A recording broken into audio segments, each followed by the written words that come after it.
뇌의 성경 묵상을 돕는 해설 가이드입니다. 안녕하세요. 묵상 코치입니다. 함께 읽고 나눌 말씀은 마태복음 18장 11절에서 20절까지 말씀입니다. 작은 자 하나도 업신여겨서는 안 된다고 하신 예수님은 잃어버린 한 마리 어린 양의 비유를 통해 한 걸음 더 나아가 작은 자 하나를 소중히 여기고 기다리고 건면하면서 기도해 주어야 한다고 말씀하십니다. 11절에서 14절 읽겠습니다. 너희 생각에는 어떠하냐? 만일 어떤 사람이 양 100마리가 있는데 그중 하나가 길을 잃었으면 그 99마리를 산에 두고 가서 길 잃은 양을 찾지 않겠느냐? 진실로 너에게 이르노니 만일 찾으면 길을 잊지 아니한 99마리보다 이것을 더 기뻐하리라. 이와 같이 이 작은 자 중에 하나라도 잃는 것은 하늘에 계신 너희 아버지의 뜻이 아니니라. 12절에서 13절의 비유는 하늘의 장면을 묘사하는 10절과 14절 안에 들어있습니다. 하늘의 장면과 연결해서 비유를 해석해야 합니다. 12절에 읽다 라는 동사는 헤매다 라는 뜻에 더 가깝습니다. 양이 완전히 길을 잃은 상태가 아닙니다. 이어지는 15절에서 20절과 18절 전체의 흐름을 볼 때 길을 헤매는 양은 어떤 문제를 일으켰습니다. 길을 헤매는 한 마리의 양은 남아있는 99마리에 비하면 가치가 낮습니다. 더군다나 우리 안에 얌전히 있는 양 무리에 비하면 이탈한 한 마리의 가치는 더욱 떨어집니다. 그런데도 목자는 한 마리의 양을 찾아 나섭니다. 양에 대한 묘사와 양처럼 길을 헤매는 것에 대한 표현도 구약에서 많이 등장합니다. 비유에서 목자는 구체적으로 어떤 모습일까요? 여러 가지 이유로 목자는 이사야 53장에 고난의 종을 떠올리게 합니다. 목자가 양을 찾아 나서는 것은 하나님의 뜻이며 양을 찾는 목자의 모습은 고난의 종의 모습과 같습니다. 14절은 목자가 한 마리 양을 찾는 이유를 하늘에 계신 아버지의 뜻으로 밝힙니다. 하늘에 있는 뜻을 실현하기 위해 목자는 땅에 내려와 무가치해 보이는 한 마리 양을 찾습니다.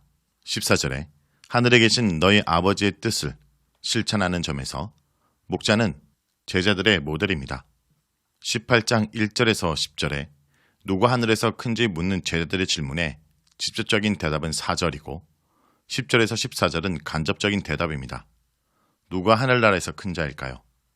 하늘나라에서는 제자들이 기대하는 그런 큰 자는 없지만 분명히 큰 자는 있습니다. 바로 양을 찾는 목자가 바로 하나님 나라에서 큰 자입니다. 하늘나라에서 큰 자인 목자는 양을 찾기 위해 헌신하며 그 가정에서 고난의 종처럼 낮아집니다.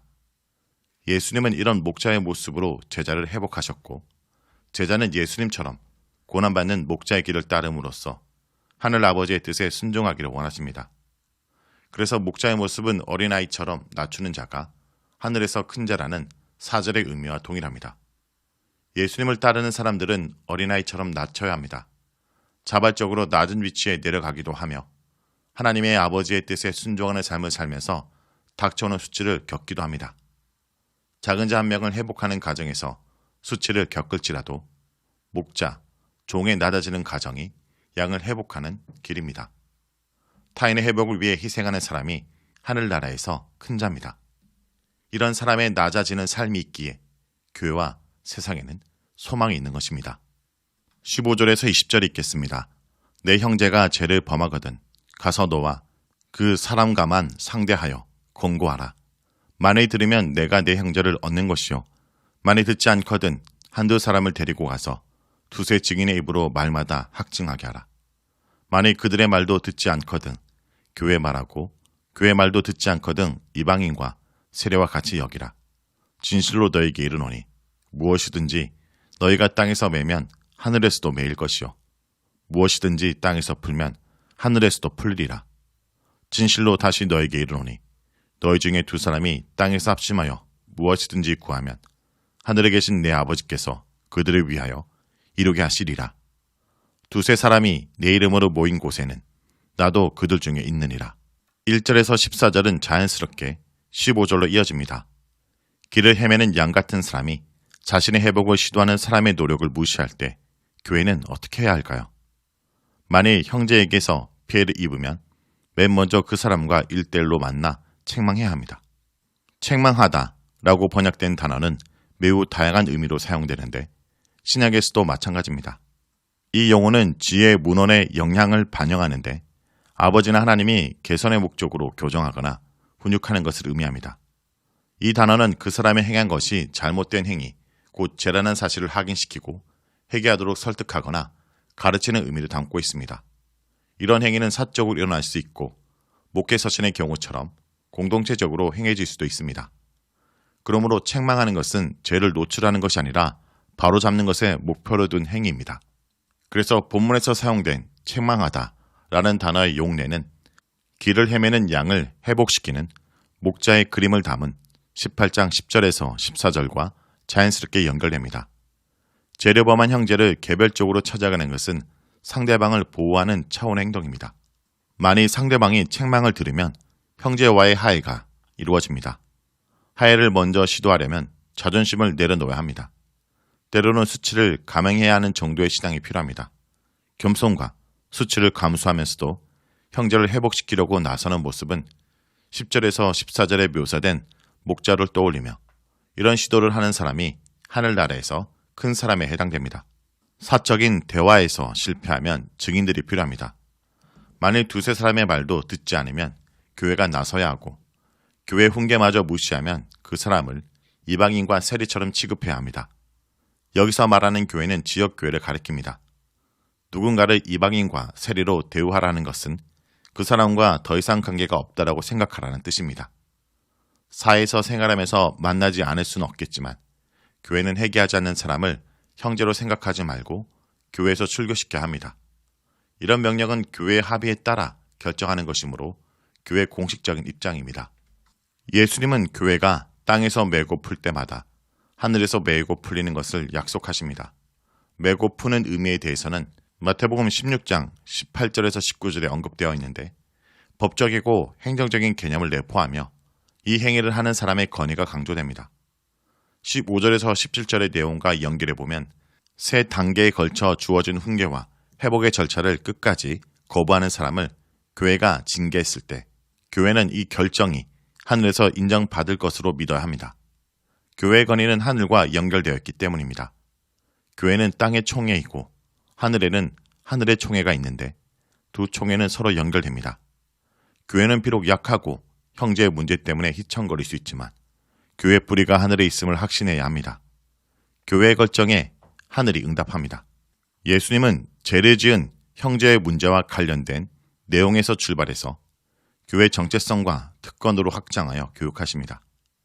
두 사람이 땅에서 기도한 것을 합의하면 하늘에 계신 아버지께서 응답하실 것입니다. 교회의 결정은 반드시 기도와 결합되어야 합니다. 교회가 징계를 결정하든 영접을 결정하든 모든 행위는 기도와 분리될 수 없습니다. 즉 교회의 결정은 하나님께 의존해야 합니다. 두 사람은 무엇을 합의하거나 합의하지 않을 때 참여는 최소한의 단위입니다. 공공의 목적을 무시한 채 진행하는 이기적이고 개인주의적인 기도는 응답받지 못합니다. 둘이나 셋이 예수님의 이름으로 모인 그곳에 예수님께서 그들 가운데 있기 때문입니다. 하나님은 두세 사람이 예수님 때문에 예수님을 위해서 모이기 때문에 공동체가 합의하고 기도한 내용에 응답하십니다. 여기서 우리는 다시 한번 마태복음의 핵심 주제인 임마누엘을 볼 수 있습니다. 교회는 형제를 징계하는 매우 어려운 순간에서도 임마누엘을 의심하지 말아야 하고 오히려 어려운 결정을 내리는 순간에 임마누엘에 대한 확신을 굳게 해야 합니다. 교회는 긍휼의 공동체이면서 거룩함을 유지해야 하는 공동체이므로 죄의 문제를 엄격하게 처리해야 합니다. 최종적인 결정을 내렸을 때 교회가 후유증을 겪을 수도 있지만 교회는 예수님께서 함께 하시는 임마누엘의 공동체입니다. 교회 결정을 하늘에서 인정합니다. 그러므로 건증을 한 후에 담대해야 합니다. 본문에서 예수님은 의도적으로 두세 사람을 언급하심으로써 교회 공동체성을 강조하십니다. 이 교훈은 교회 구성원의 합의를 강조하고 특정인의 독단적인 주장을 경계하고 있습니다. 이렇게 공동체성은 임마누엘의 주제와 연결됩니다. 교회는 개인으로 모인 것이 아니라 공동체로 모였음을 늘 인식해야 하며 공동체로 모여서 하나님의 뜻을 찾아갈 때 교회의 본질에 더 가깝게 다가갈 수 있습니다. 자, 여기까지가 마태복음 18장 11절에서 20절까지 말씀입니다. 오늘 말씀을 통해 우리는 무엇을 묵상하고 적용해야 할까요? 우리는 단순히 지체의 잘못을 그냥 눈 감아주거나 비난해서는 안 됩니다. 공동체에 속한 형제가 죄를 범하면 먼저 개인적으로 권고하고 만약 그 권고를 듣지 않으면 두세 증인과 함께 가서 좀 더 강력히 설득하고 그마저도 듣지 않으면 공동체에서 공적으로 처리해야 합니다. 형제를 잃지 않기 위해 최선을 다해 사랑으로 접근하되 공의롭게 교회 건의를 시행할 수 있어야 합니다. 사랑과 정의가 조화를 이룰 때 공동체는 건강하게 발전할 수 있습니다.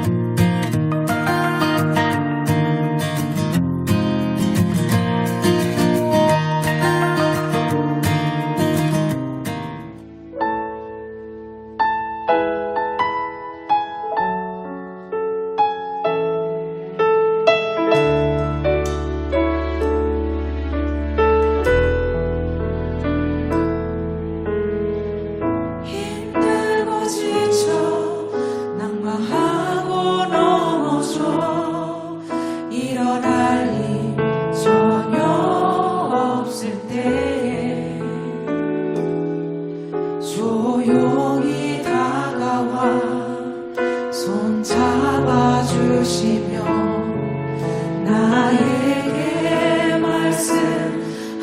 말씀하시네. 나에게 실망하며 내 자신 연약해 고통 속에 눈물 흘릴 때에 못자국 난 그 손길 눈물 닦아주시며 나에게 말씀하시네. 너는 내 아들이라 오늘 날 내가 너를 안노라.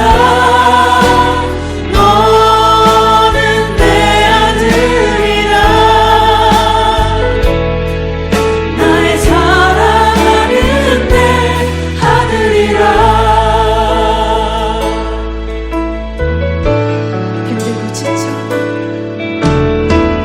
힘들고 지쳐 난방하고 넘어져 일어나